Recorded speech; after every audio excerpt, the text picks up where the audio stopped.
Hello students, last લેક્ચરમાં આપણે પ્રક્રિયાના વેગ વિશેની માહિતી મેળવી. પ્રક્રિયા વેગ એટલે શું હતું? એકમ સમયમાં પ્રક્રિયક અથવા તો નિપજોની સાંદ્રતામાં થતો ફેરફાર. તો સાંદ્રતામાં થતા ફેરફારને જો સમય વડે ભાગી દઈએ તો આપણે પ્રક્રિયા વેગ મળી જાય. હવે આપણે એ પણ જોયું હતું કે પ્રક્રિયા દરમિયાન પ્રક્રિયકની સાંદ્રતા ઘટે કારણ કે પ્રક્રિયકનું શામાં રૂપાંતર થાય? નિપજમાં. તો જેમ જેમ સમય વધતો જશે તેમ પ્રક્રિયકની સાંદ્રતા ઘટતી જશે અને એની સાથે સાથે નિપજની સાંદ્રતા શું થાય? વધતી જાય.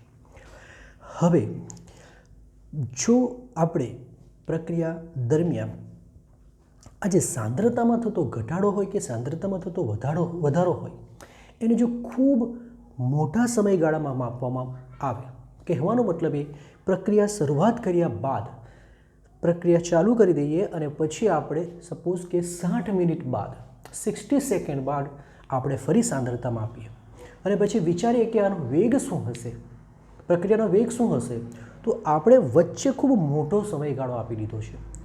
હવે આવા મોટા સમયગાળા દરમિયાન પ્રક્રિયાનો જો વેગ હોય તેને આપણે એવરેજ એટલે કે સરેરાશ પ્રક્રિયા વેગ દ્વારા દર્શાવવામાં આવે છે. બરાબર? એ તો એવું જ થઈ ગયું કે જેમ કે આપણી પાસે આપણે કાર હોય અને કારમાં આપણને સ્ટાર્ટિંગની સ્પીડ ખબર હોય અને અંતિમ સ્પીડ ખબર હોય અને પછી આપણે આપણી સ્પીડ નક્કી કરવાની ટ્રાય કરીએ તો શરૂઆતની છે, અંતિમ છે, તો આપણને સરેરાશ જ મળે. વાત સમજો કે સમયનો ગાળો જો બહુ મોટો હોય તો તેવા કિસ્સામાં પ્રક્રિયા વેગને સરેરાશ પ્રક્રિયા વેગ તરીકે દર્શાવવામાં આવે છે. ઓકે, તો સરેરાશ પ્રક્રિયા વેગ શું છે? પ્રથમ એ લખીશું.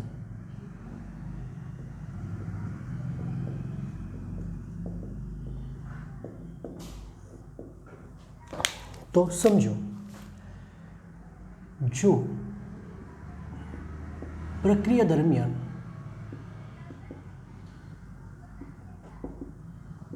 પ્રક્રિયકની સાંદ્રતામાં થતો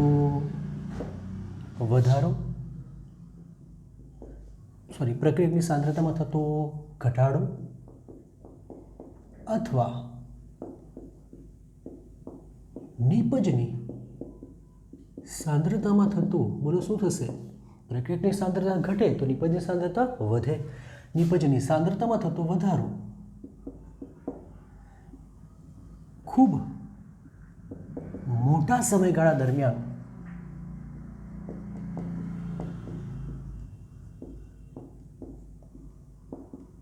માપવામાં આવે તો તેને સરેરાશ પ્રક્રિયા વેગ દ્વારા દર્શાવાય છે. ચલો જો શું કહે છે કે સાંદ્રતાની માપણી તો કરતા જ છે પરંતુ આ સમયગાળો ખૂબ મોટો છે એટલે ખૂબ મોટા સમયગાળા દરમિયાન માપવામાં આવે. બરાબર? 10 મિનિટ પણ ચાલશે, એ પણ મોટો સમયગાળો કહેવાય. તો તેવા કિસ્સામાં એની સરેરાશ પ્રક્રિયા વેગ તરીકે દર્શાવવામાં આવે. તો પછી તત્કાલીન પ્રક્રિયા વેગ શું છે? તો જરા જુઓ, પ્રક્રિયા શરૂઆત થઈ, આપણે શૂન્ય સમય t = 0 સમય, t = 0 સમયથી પ્રક્રિયાની શરૂઆત કરીએ અને આપણે પ્રક્રિયા પૂર્ણ થશે 10 મિનિટે. ઓકે, ચાલો. તો t = 0 સમયથી t = 8 મિનિટ એક અહીં સાંદ્રતા માપી દઉં ને અહીં સાંદ્રતા માપી દઉં તો આ સમયગાળો મોટો છે માટે મને જે મળે તે વેગ કયો મળે? સરેરાશ જ મળે. પણ પ્રક્રિયા શરૂઆત થાય અને મારે જાણવું હોય કે એક્ઝેક્ટ t બરાબર 2.5 એટલે કે 2.5 મિનિટ પાસે વેગ કેટલો છે, એટલે કોઈ નિશ્ચિત સમય પાસેનો વેગ જો જોઈતો હોય તો તે વેગને તત્કાલીન વેગ કહેવાય. જ્યારે બે સમયના ગાળા વચ્ચેનો વેગ જોઈતો હોય તો તેને શું કહેશું? સરેરાશ પ્રક્રિયા વેગ. તો વાત સમજો કે મોટા સમયના ગાળા દરમિયાન વેગની માપણી કરવામાં આવે તો તે હંમેશા સરેરાશ જ હોય, પણ કોઈ નિશ્ચિત સમયે માપણી કરવામાં આવે, ચોક્કસ સમયે. જે રીતે આપણે બાઇક સ્ટાર્ટ કરીએ ત્યારે આપણી સ્પીડ 10 કિલોમીટર/h હોય, થોડી અગાડી જઈએ તો 20 કિલોમીટર થાય. આમ કરતાં કરતાં એક્ઝેક્ટ આપણે કહીએ કે 30 સેકન્ડ મારી વેગ કેટલો હશે, 30 સેકન્ડ સ્પીડ કેટલી હશે, તો 30 સેકન્ડ એક્ઝેક્ટ 30 સેકન્ડની વાત કરીએ છીએ તો તે આપણો તત્કાલીન વેગ બને. પણ એમ કહેવામાં આવે કે 0 થી 30 મિનિટ કેટલો હશે તો તેને સરેરાશ પ્રક્રિયા વેગ કહેવાય. તો હવે વાત ક્લિયર થવી જોઈએ. તો વ્યાખ્યા જુઓ ફરી પાછા. જો પ્રક્રિયા દરમિયાન પ્રક્રિયકની સાંદ્રતામાં થતું શું થશે બોલો? ઘટાડો અથવા નિપજની સાંદ્રતામાં થતો વધારો કોઈ નિશ્ચિત સમયે માપવામાં આવે તો તેને તત્કાલીન પ્રક્રિયા વેગ દ્વારા દર્શાવાય છે. ઓકે, સરેરાશ પ્રક્રિયા વેગને આર એવરેજ દ્વારા દર્શાવવામાં આવે છે. આર એવરેજ, બરાબર. આર એવરેજ એટલે કે સરેરાશ શું હશે? R2 માઇનસ R1 ના નીચે T2 માઇનસ T1, બરાબર. અને યાદ કરો કે આ જે હોય છે એ આન્સર કેવો હોય છે? આ આન્સર ઋણ આવે, પણ પ્રક્રિયા વેગ કદાપી ઋણ ન હોઈ શકે. માટે એને ધન કરવા માટે પહેલાંથી જ આપણે શું મૂકી દઈશું? માઇનસ. અને ઇઝ ઇક્વલ ટુ શું બને છે? P2 માઇનસ P1 નીચે T2 માઇનસ T1. એટલે કહી શકાય કે આર એવરેજ બરાબર માઇનસ ડેલ્ટા આરના છેદમાં delta T is equal to plus delta પીના છેદમાં ડેલ્ટા ટી. તો આ સરેરાશ પ્રક્રિયા વેગ થઈ ગયો. આ થઈ ગયો સરેરાશ પ્રક્રિયા વેગ.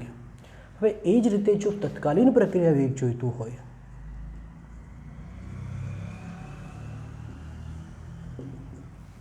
જેને આર તત્કાલીન, તો તેવા કિસ્સામાં આને એટલે કે ડેલ્ટાને લિમિટ લગાવવું પડે. મેથેમેટિક્સમાં એક ફંક્શન આવે, એ લિમિટ લગાવીએ તો આ બની જશે ડી આરના છેદમાં ડીટી, અને આ પણ બની જશે ડી પીના છેદમાં ડીટી.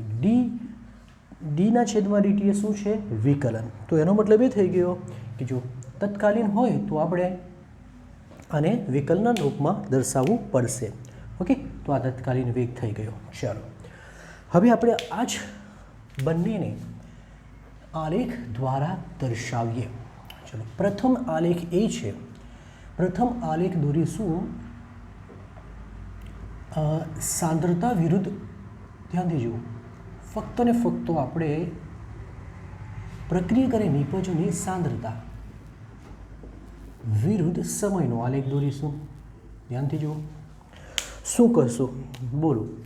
આમ સમય વધતો જાય છે અને આમ સાંદ્રતા વધે છે. પ્રક્રિયકની સાંદ્રતામાં ઘટાડો થાય છે. એનો મતલબ કે શરૂઆતમાં વધારે હશે, જેમ સમય વધશે તેમ પ્રક્રિયકની સાંદ્રતા ઘટતી જશે. તો તેવા કિસ્સામાં કહી શકીએ કે ચાલો ટી ઇઝ ઇક્વલ ટુ 0 સમયે સાંદ્રતા અહીં છે.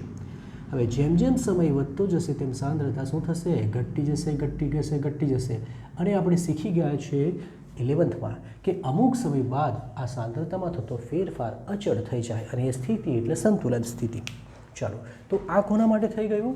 આ આર માટે. આર એટલે પ્રક્રિયક માટે.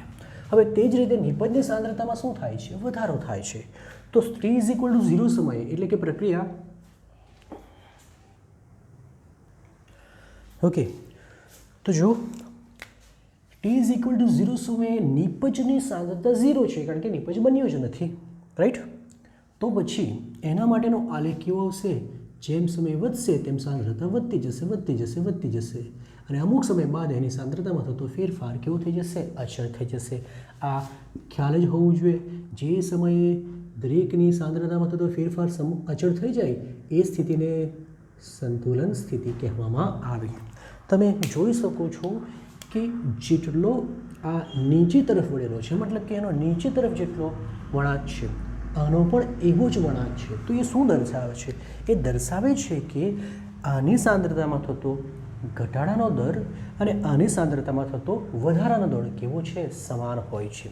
ચલો હવે આપણે બંનેને અલગ કરીને જોશું. ચલો ધ્યાનથી જુઓ.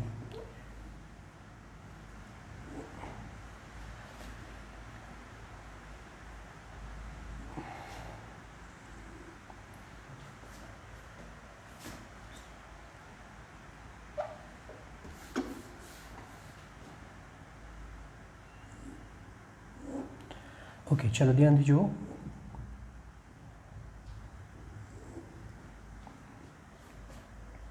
ફક્ત ને ફક્ત આપણે પ્રક્રિયકની સાંદ્રતા લેશું. અહીં આપણે ફક્ત ને ફક્ત પ્રક્રિયકની સાંદ્રતા લીધી અને આ આપણે સમય લઈ લીધો.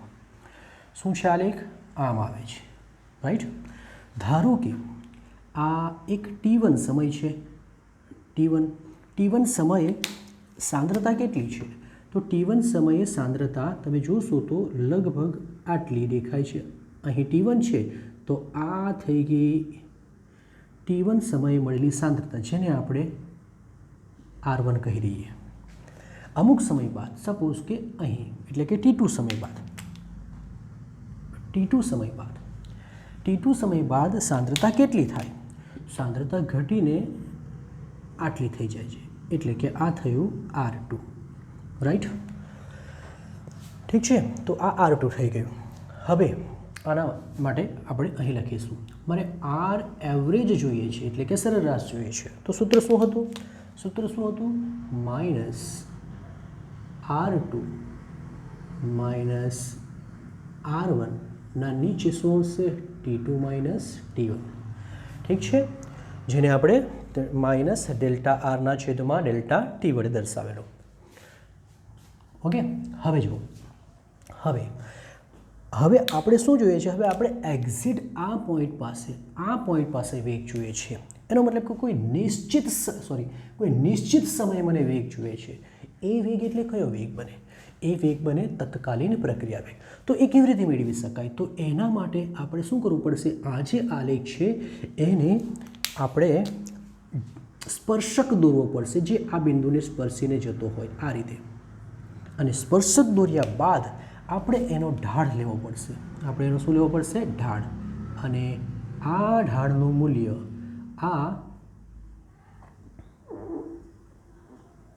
આ જે ઢાળ મળે છે, આનું ઢાળનું મૂલ્ય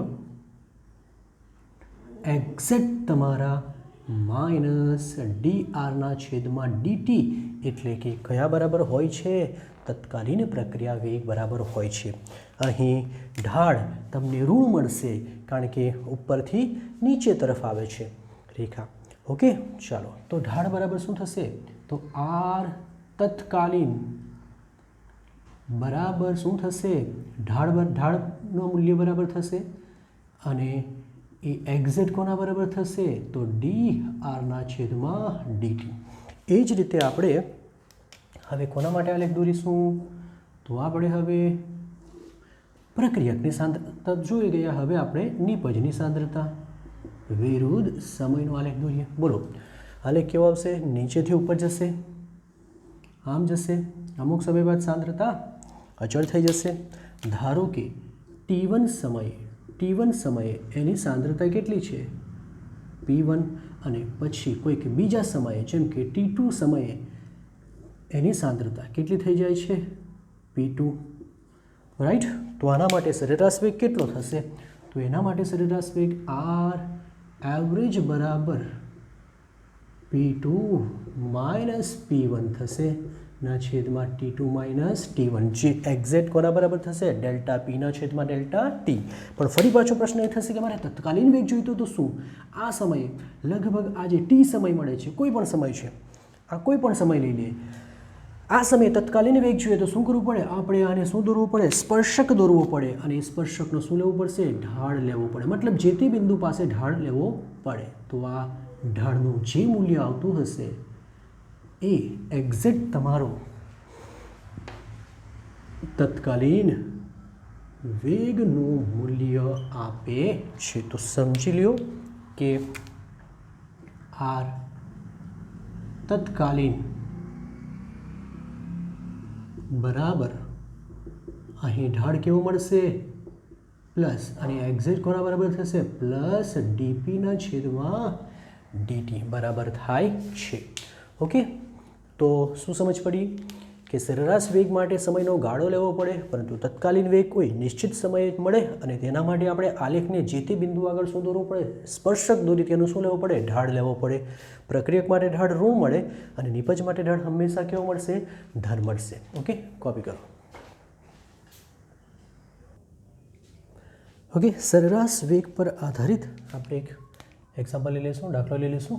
ઇન્ટેક્સ ક્વેશ્ચન નંબર 4.1 છે કે આર પ્રક્રિયકમાંથી પી નિપજ બને છે અને આ પ્રક્રિયા માટે પ્રક્રિયકની સાંદ્રતા 0.03 મોલરથી ઘટીને 0.02 મોલર 25 મિનિટમાં થાય છે. તો સમયના એકમ તરીકે મિનિટ તથા સેકન્ડ બંનેનો ઉપયોગ કરી પ્રક્રિયાનો સરેરાશ વેગ ગણો. પ્રથમ તો આપેલી વસ્તુ જોશું. બોલો, પ્રક્રિયકની સાંદ્રતા આટલાથી ઘટીને આટલી થાય છે, એનો મતલબ કે આ શું છે, આ એની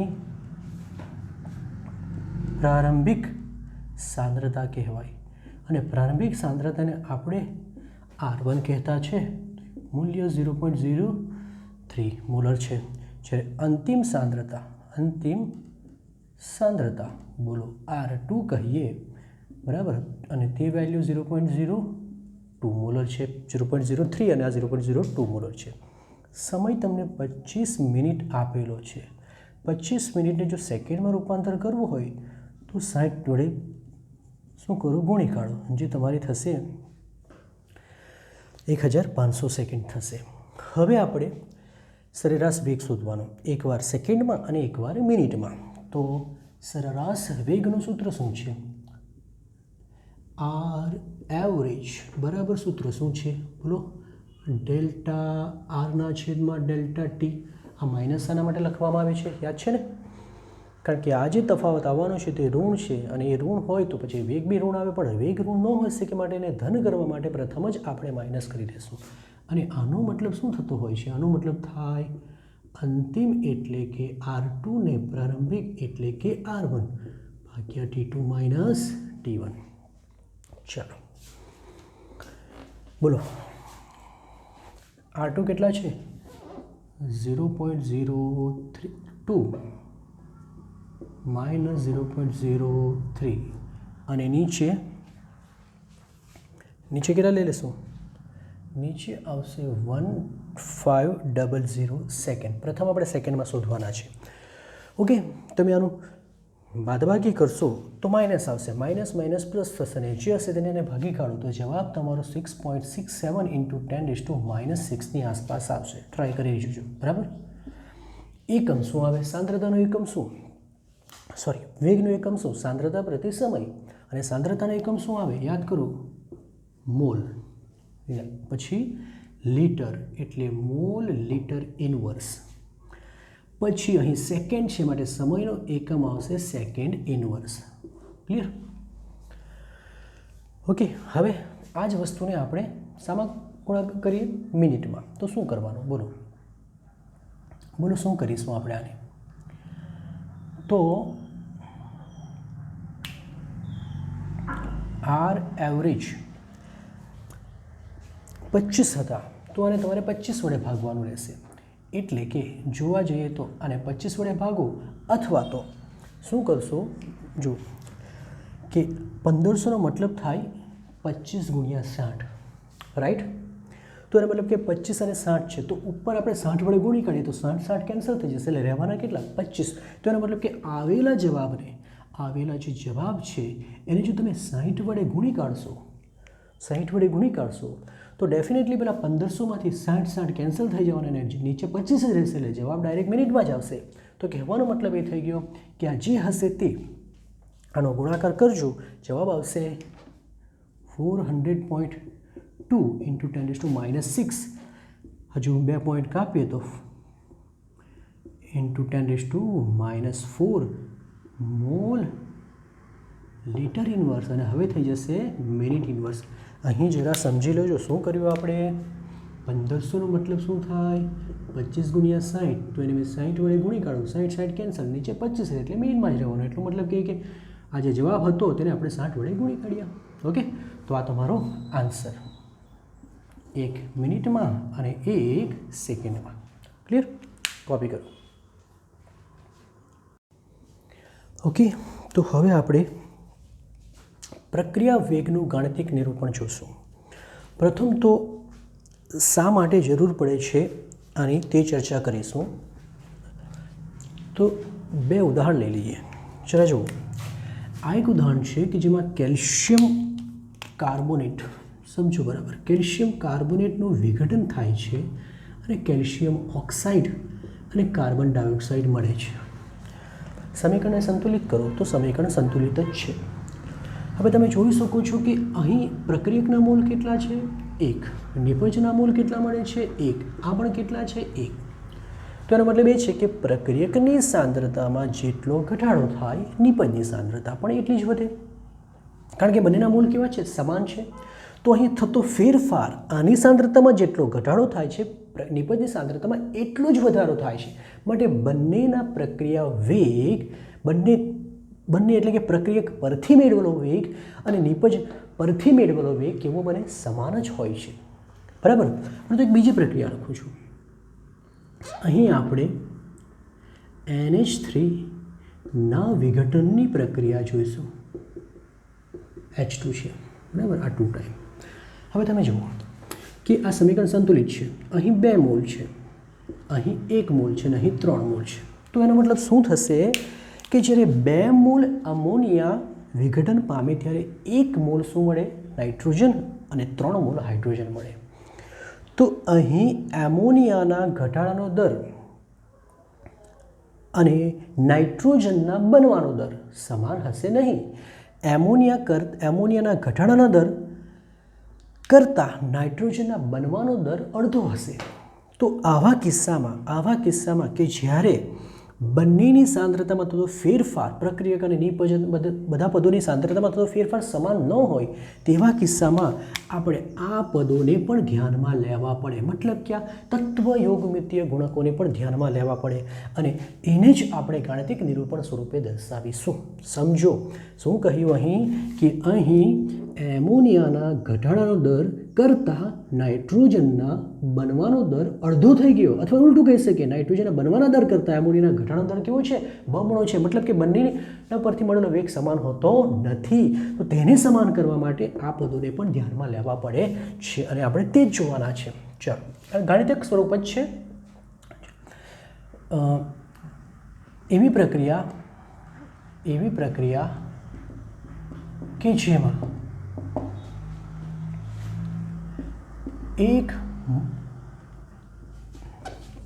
જેમાં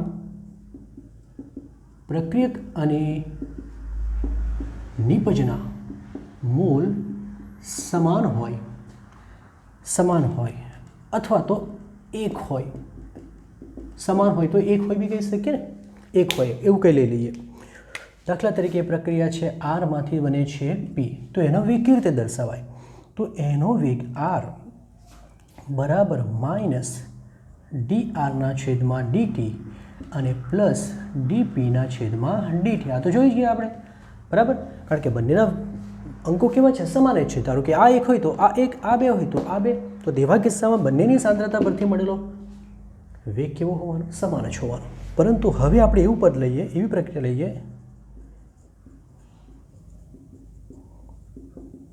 કે જેમાં પ્રક્રિયક અને નિપજોના મોલ સમાન હોતા નથી. બરાબર.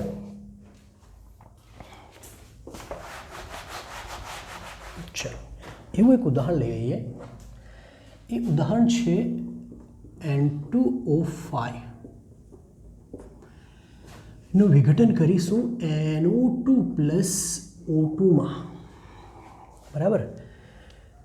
N2 નાઇટ્રોજન પેન્ટોક્સાઇડનું વિઘટન કરીશું. બરાબર. NO2 અને તો સંતુલિત કરીએ. આ નાઇટ્રોજન 2 વાર છે તો અહીં 2 વાર લખવું પડશે. બરાબર. પણ સંતુલિત થતું નથી, કારણ કે ઓક્સિજનની સંખ્યા જુઓ આ 5 છે, તો પ્રથમ આપણે અહીં 2 કરી તો આ 4 થશે, એટલે મારે અહીંયા 4 કરવું પડે, 4 દુ 8 અને 2 થઈ ગયા ને 10 ઓક્સિજન. હવે જુઓ અહીં કેટલા મોલ છે? 2 મોલ અહીં, 4 મોલ અહીં, 1 મોલ, મતલબ કે બધાની સાંદ્રતામાં થતો ફેરફાર સમાન નથી. તો તેવા કિસ્સામાં વેગ કેવી રીતે લખવામાં આવે? તો ધ્યાનથી જુઓ તો કે R બરાબર D N2O5 ની સાંદ્રતાના છેદમાં dt. હવે જે આ અંક હોય તેને 1ના છેદમાં લખવામાં આવે છે, બરાબર. હવે આ પ્રક્રિયક છે માટે અહીં માઇનસ ચિહ્ન આવશે, ઇઝ ઇક્વલ ટુ 1/4 dNO2 ના છેદમાં dt. આ મૂલ્ય પ્લસ થઈ જશે કારણ કે નિપજ છે, પ્લસ અહીં તો એક જ છે એટલે લખું નહીં લખું ફરક પડે નહીં, એટલે dO2 ના છેદમાં dt. તો આ રીતે લખવામાં આવે. એનો મતલબ એ થઈ ગયો કે અહીં જે તત્વ યોગમિતીય ગુણાંક છે તેને 1ના છેદમાં લખવાથી આ બધાનો વેગ કેવો બની જશે? સમાન બની જાય છે. ઓકે, હવે એક સામાન્ય સમીકરણ લઈએ, એક સામાન્ય સમીકરણ જેમ કે એના એ મોલ છે, બીના બી મોલ છે, એમાંથી સીના સી મોલ અને ડીના ડી મોલ મળે. તો આના માટે આ વેગ કેવો થશે?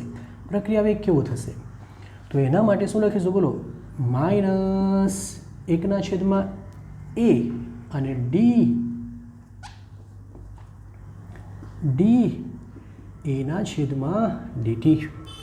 એ રીતે -1/b d બીના છેદમાં dt is equal two +1/c d સીના છેદમાં dt is equal two +1/d અને કેપિટલ ડીના છેદમાં dt. ઓકે, તો એક બીજું ઉદાહરણ લઈ લેશું. ઉદાહરણ નંબર 2 આપી દઈએ, જેમ કે BrO3 માઇનસ વત્તા 5Br માઇનસ પ્લસ 6H માંથી મળે છે Br2 3 ટાઈમ્સ વત્તા H2O 3 ટાઈમ્સ. ચલો આના માટે કઈ રીતે લખશો? આના મોલ કેટલા છે? 1. તો પ્રક્રિયા વેગ બરાબર R બરાબર બોલો શું કહેશું? અહીં તો એક જ છે એટલે માઇનસ dBrO3 ના છેદમાં dt, અહીં -1/5 dBr ના છેદમાં dt, પછી -1/6 dH ના છેદમાં dt. Okay, is equal two +1/3 dBr2 ના છેદમાં dt અને અહીં આવશે +1/3 dH2 ના છેદમાં dt. તો આ રીતે તત્વ યોગમિતીય ગુણાંકોનો ઉપયોગ કરી પ્રક્રિયાનો વેગ મેળવી શકાય છે. ઓકે, ચાલો તો કઈ રીતે લખવાનું તમને ખ્યાલ આવી ગયો હશે. જે પણ તત્વ યોગમિતીય ગુણાંક હોય તેને 1ના છેદમાં લખી દેવાનું. પ્લસ માઇનસ ચિહ્ન તમે જાણતા જ છો.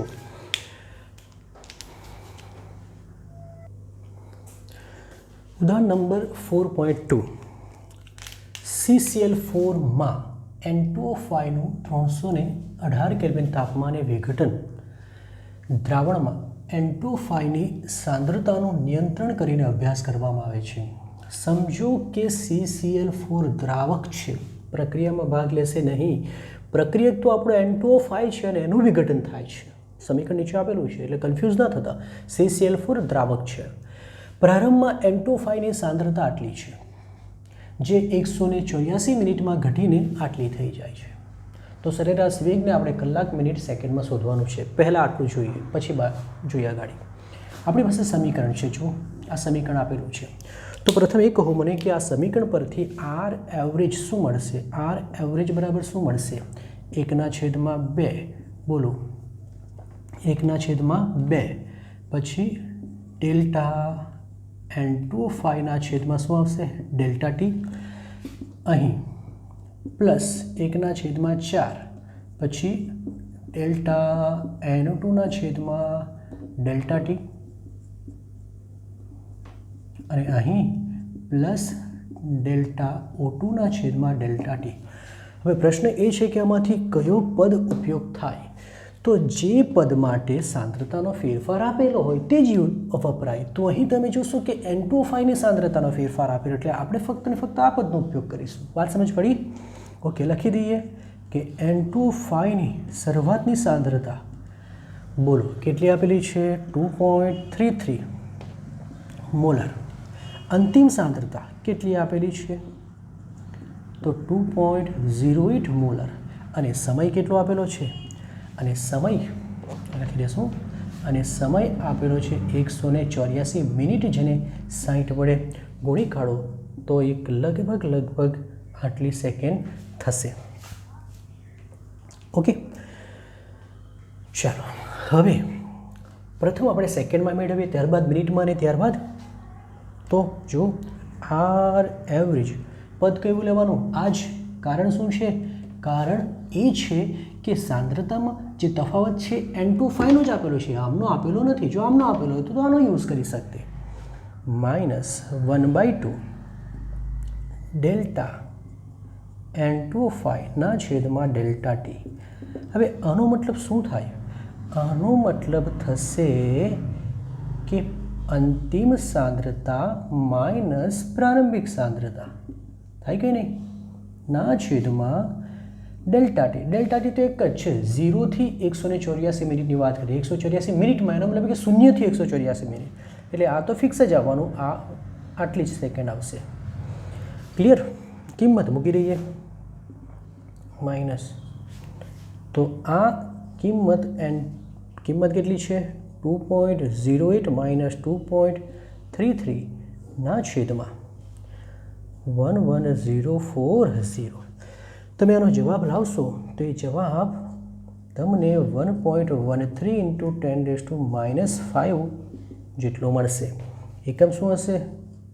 Mall litre inverse. અને આપણે સેકન્ડમાં શોધ્યું છે, એટલે પ્રથમ આપણને આન્સર સેકન્ડમાં મળી ગયો. હવે આપણે એને કેટલા વડે ગુણીશું? બોલો, યાદ કરો.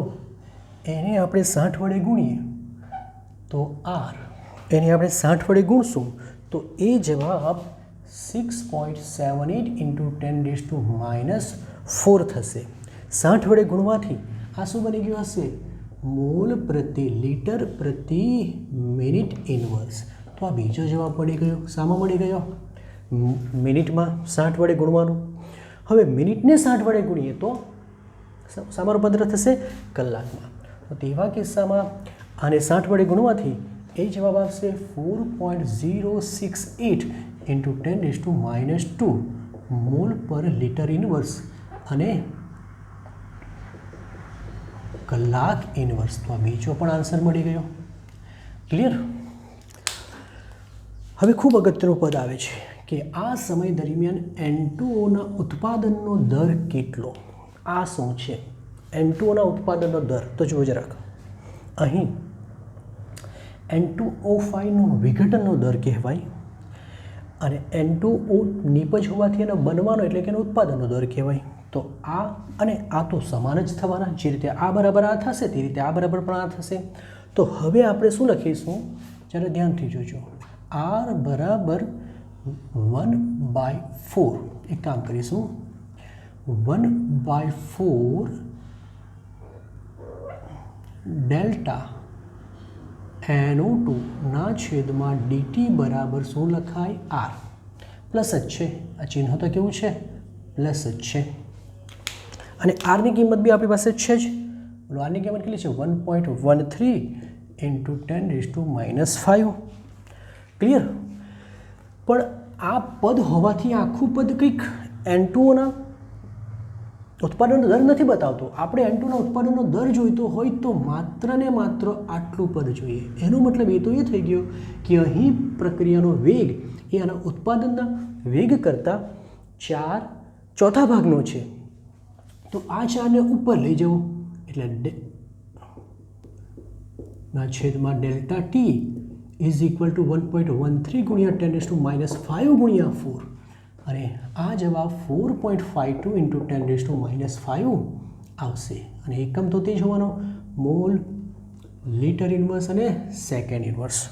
તો આ જે આન્સર છે એ તમારા ઉત્પાદનનો દર કહેવાય. ક્લિયર? ફરી પાછા આના વિઘટનનો દર જોઈતો હોય તો શું કરતે?